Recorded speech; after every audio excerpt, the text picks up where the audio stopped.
seconds later. And now, a very important message, brought to you by us. Things you shouldn't hack. Google, somebody's personal computer, somebody's email, somebody's bank account, a car, Donald Trump's Twitter, and Mark Zuckerberg's Facebook. Screw that, I'm gonna hack all those things. 12 seconds later.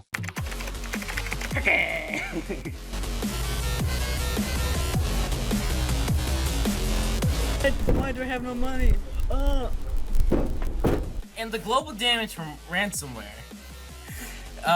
malware that is inserted illegally in a computer or mobile device that disables the computer or mobile device's functions, systems, everything, until the owner pays the hacker so that they can regain control and access to their mobile device or computer. And the damage costs are predicted to exceed $5 billion this year. So remember, Don't hack, be hacked.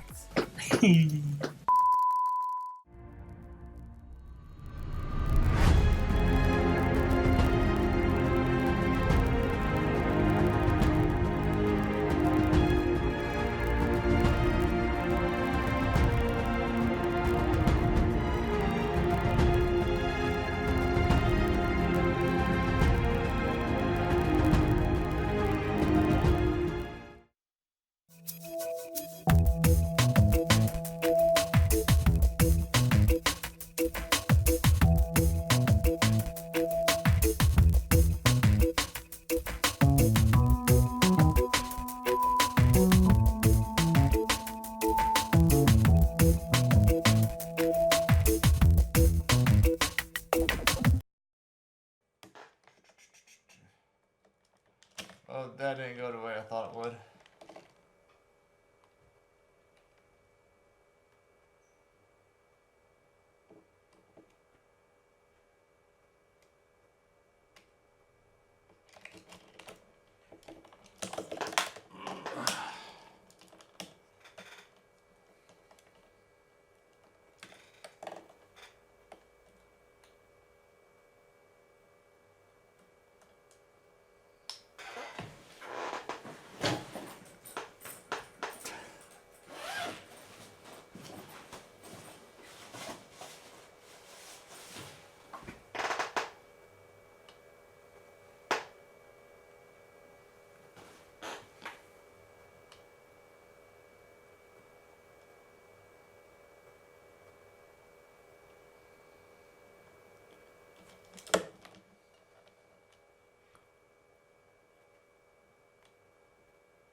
My apologies about the late intro. There's a lot of things going on today. Apparently none of them's right, so let me do my intro and we'll start talking. Good evening, Cambridge. How's it going tonight? So there we go. There's my intro. So the number's down on the screen if you want to call in and say hi and tell me how much you absolutely hate the Bruins now because they lost. And apparently it wasn't like a big loss, it was one of those losses that everybody absolutely hates. Now you can hate me as much as you want, but I don't watch the Bruins, I'm a Predators fan. I've been a Predators fan since I used to live outside Nashville and I used to work for concessions for the Predators and worked right there at the Bridgestone Stadium, I think it's called. Usually I've got it like right on my mind. But anyway, there's been a lot going on. Sir Sanders Huckabee has resigned as press secretary. The original was Sean Spicer, and then he got rid of Sean Spicer, and now he got rid of Huckabee, Sanders Huckabee. So, here's the question. What god-awful thing is he going to replace Sir Sanders Huckabee with? Because that's usually the thing that happens in the Trump administration. is the fact that he gets somebody a lot worse than the last person. And that being said, here's my argument about powerful women. And I know that a lot of people are going to get offended by this, and I'll often point this out. Because when going to elect somebody, I don't look at the gender, the race, or the color, or the ethnicity, or any of this other stuff, or nationality. I look and see how the person votes. That's the way I roll, you know. And there was this big argument that rolled out after the 2016 election about powerful women. And yet we are getting powerful women in office and not the kind that should be voting the way they should be voting. We got Marsha Blackburn down in Tennessee that are going to sell off women's rights just as fast as she can.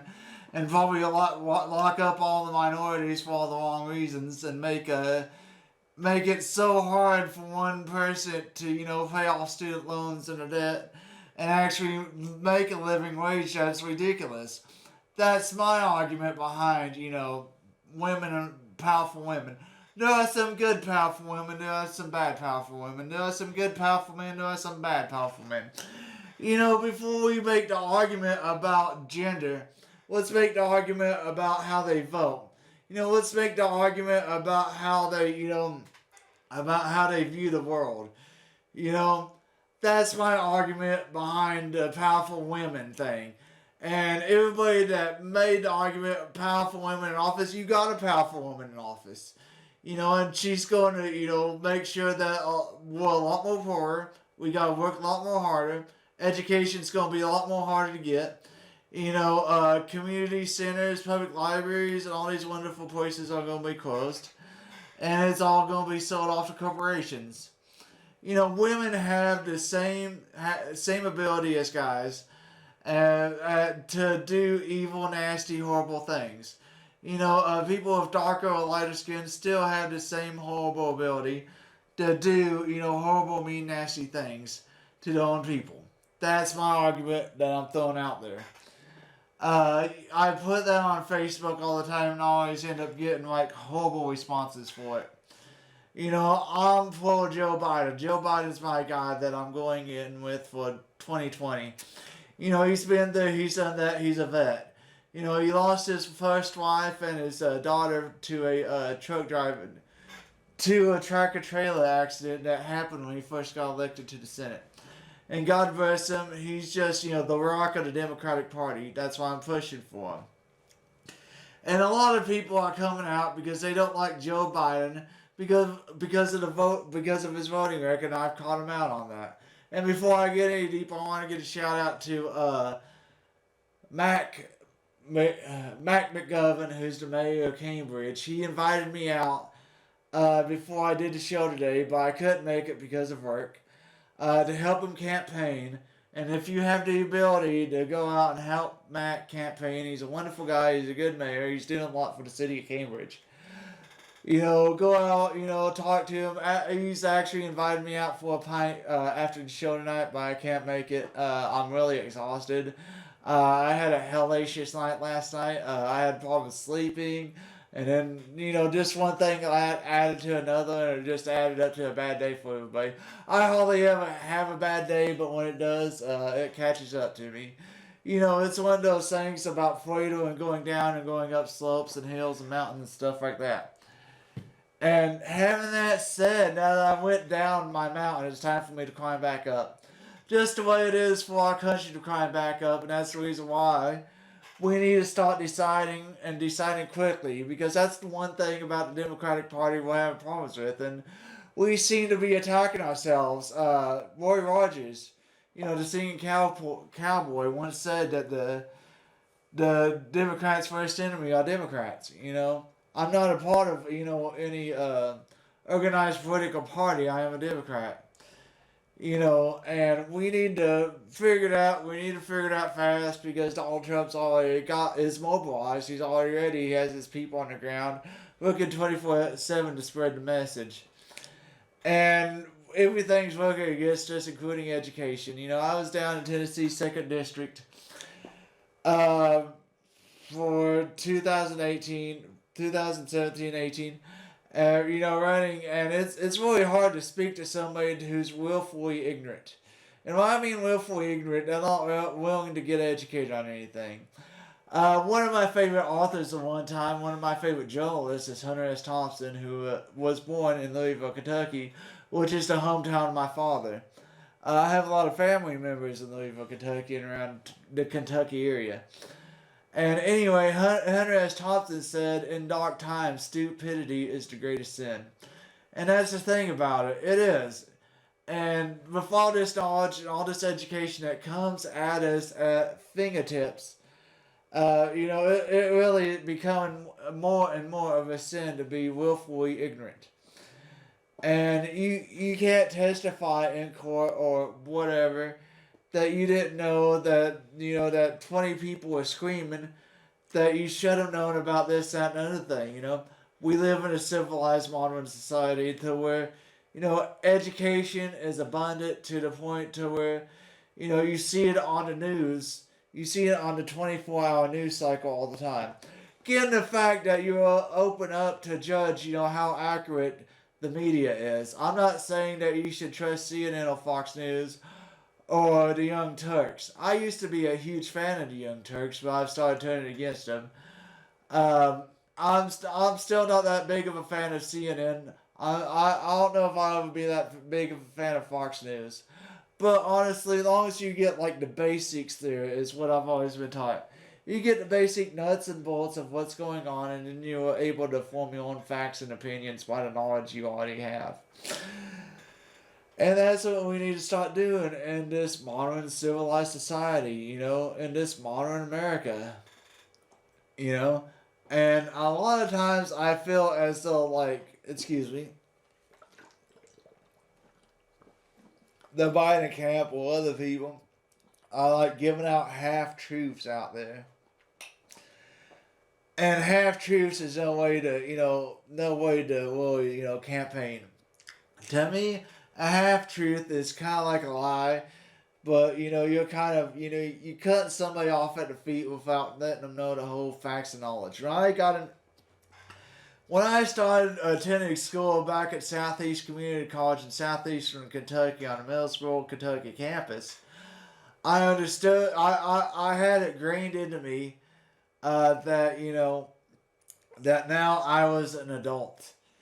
And being an adult, I had to get all the facts I could in order to form a good, educated opinion or a judgment call. I don't know. I don't like using judgment call, but that's what it is, And that's what we're trying to do, Donald Trump and his people don't, form a judgment call, or they don't have all the facts. They do, easy, slick tactics of, scapegoating, bring them in somebody else, let's build a wall, the moon is part of Mars, which it is not, it's a part of Earth, and that's how my apologies, that's one of those ways of classifying planets. If they have a moon, that's the reason why Pluto is a dwarf planet, because it doesn't have a moon that orbits the actual planet. And it's actually a lot smaller than other planets. And our planet is supposed to be one of the smallest one, minus Pluto, since it's actually on the list of being a planet. Thank you, Neil deGrasse Tyson, for messing up my childhood. Anyway, having that said, like I said, half-truths are dangerous. They really are. And scapegoating is dangerous, This good scapegoating to me is when, you find something to talk about as a community in a way.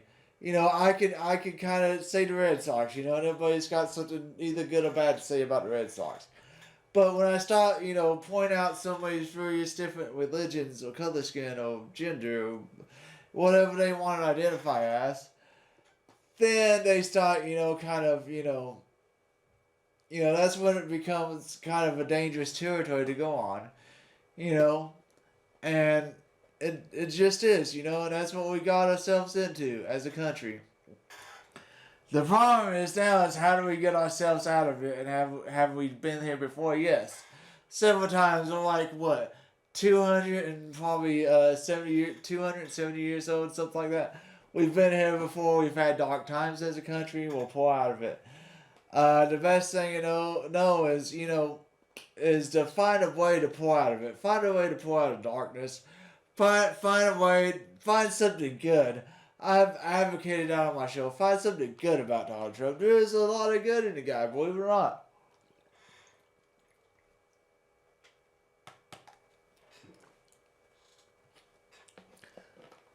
What good is there in Donald Trump? Well, he's a patriot. He is an American patriot, believe it or not. That's one of the things that motivated him to run for president was the fact that he loved his country. And he should love your country. There's nothing wrong with being a There's nothing wrong with nationalism. You can have pride in America. There's a lot of good things about America. We're the land of the free. As long as we're willing to put up with certain things. And you could sit there and make the argument about what freedom is. Well, I know what freedom isn't right now. What else is good about Donald Trump? He is persistent and he is determined. That wasn't his first rodeo. He's been running since 2001. He's been screaming about the wall in Mexico. The only problem is that nobody actually gave him an audience. And now that we got social media, we gave him an audience because we thought it was funny through memes. And we kind of, made fun of him and laughed at him, and he just fed off of that, which is called the theater effect. The theater effect is kind of like, audience feeds all, the actor feeds off the crowd feeds off the actors, and vice versa, and da-da-da. And that's what exactly happened. Everybody kind of, fed into it. So what do we do? What do we do as a country to get rid of Donald Trump? First of all, we try to find a way to ignore him and not really pay that much attention to him because we have learned that he kind of, he gets stronger the more attention, the more tweets. And the more tweets he gets about that, how can we stop from feeding into it? Well, we can get more actively involved in a local community somehow. No matter what your local community is, no matter if you're traveling and you want to fellow travelers, that's your local community. Even if you're not like a legal resident there and you're just, passing by for the day, and that's not even your home state. Massachusetts is not my home state. I'm very quickly understanding that Boston is becoming like my adopted hometown. And as much as I love my hometown, the only problem with it is that there's 2,000 people there. 2,000 people. Most of them don't even have a GED. Most of them are trying to struggle to get a job. But the thing they blame it on is, the Mexicans. And I'm like, the Mexicans aren't the problem. The problem is that, you haven't got people looking out for you. The problem is that you vote people in office who are so willing to say that, God is going to provide. No. Maybe there is a higher power. Let's say for instance there is a higher power, There's only so much that higher power can do. And that is the truth. The higher power can only do so much that you're not willing to do yourself. You gotta provide for yourself. You gotta fight for yourself. You gotta educate yourself. At first, all begins with the self. If we get that through to some people, it'd be amazing. But that's one of those learning gaps we have in America.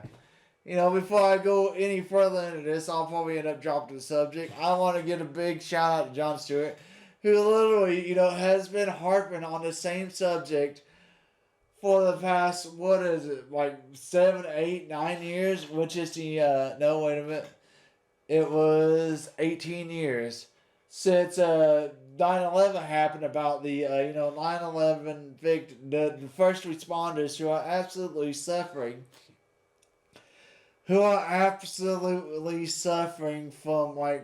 death and illnesses from some of the chemicals they breathed in as they rushed into the Twin Towers, and he kept on, trying to get this bill passed, and now that Congress is finally willing to listen to him because we got Democrats in there, You know, it's moving up, you know, and the thing is that Donald Trump hasn't, listened to the first responders of 9/11.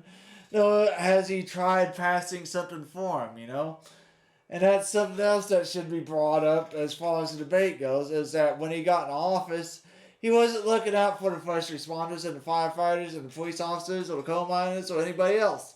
He was looking out for Donald Trump. If I was on a debate stage and I was debating Donald Trump, that's exactly what I would tack on. If I was somebody going against Donald Trump, that's exactly what I would tack on. Was the fact that how much Donald Trump has been looking out for Donald Trump and Donald Trump alone. I mean, it was just this past week he was trying to get dirt on his political opponents through a foreign power. I understand that we'll probably never get him on treason or, impeach him because there's literally like a half a year left in his first term. But God have mercy, if that's not a red flag, what is? Senate that's literally controlled by the Republicans are, bending over backwards at what the House of Representatives used to be. Now the House of Representatives on uproar and screaming about impeachment. Maybe we'll win the Senate back. Maybe Democrats will win the Senate back finally. I kind of doubtful, given the fact that you have freaking states like the one I'm from in Tennessee, that whenever a Brewdog Democrat runs, they get all upset about it and start nitpicking every goddamn word he says. That's a huge problem that the Democratic Party has, is that every time you utter a word or one against somebody that, has more people than you, people are willing to tear you apart. And I just don't get it. Why can't Democrats just support Democrats? Why do we have to turn into this political party of cannibals? It's insane. It's ridiculous. No matter how horrible, how cruel, or how much of a sexist fucking pig Donald Trump is, he can get his political party on his side. We could have freaking Mother Teresa run as a Democratic opponent in whatever state and as a Democrat, and the Democrats will pick her apart. And that's just the freaking truth. And that's something that's insane. I just don't get it, It's insanity. It's craziness, It's absolutely mind-boggling. Our country is a huge country. It's a gigantic country. Winston Churchill once said that America will get it wrong half a dozen times. But when we get it right, we get it right. And that's what we're going through right now. We're trying to get it right. We're trying to put the elements together. We're going through the darkness of like what we have a year and a half left in Donald Trump's administration. I was at Senator Ed Mercury's town hall right after Donald Trump got elected, and he literally had like a stop clock, day by day, hour by hour, minute by minute, second by second, about when the 2020 election was going to happen. And he was like, we'll get through it. We'll find a way to get through it. There is a light at the end of the tunnel. Don't worry about it. And so far, we are getting through it the best we can. We might be fucking crazy. We might end up with a few screws loose, but we are getting fucking through it, right? And that's what we are. We're going to be a fucking roar fed by the time we get through it, pardon my language. And that's what we need to do as a party, as the Democratic Party. We're going to get through it, but we're going to be a lot more harder than what we were. It took, 2 terms of Herbert Hoover driving us into the Great Depression until we got 4 terms of FDR. And Herbert Hoover was freaking shooting World War I vets out in the middle of D.C., because they wanted the veterans benefits. And all of a sudden, here comes freaking Roosevelt, a former prosecutor of the state of New York, the former governor of New York, who said, I propose a new deal.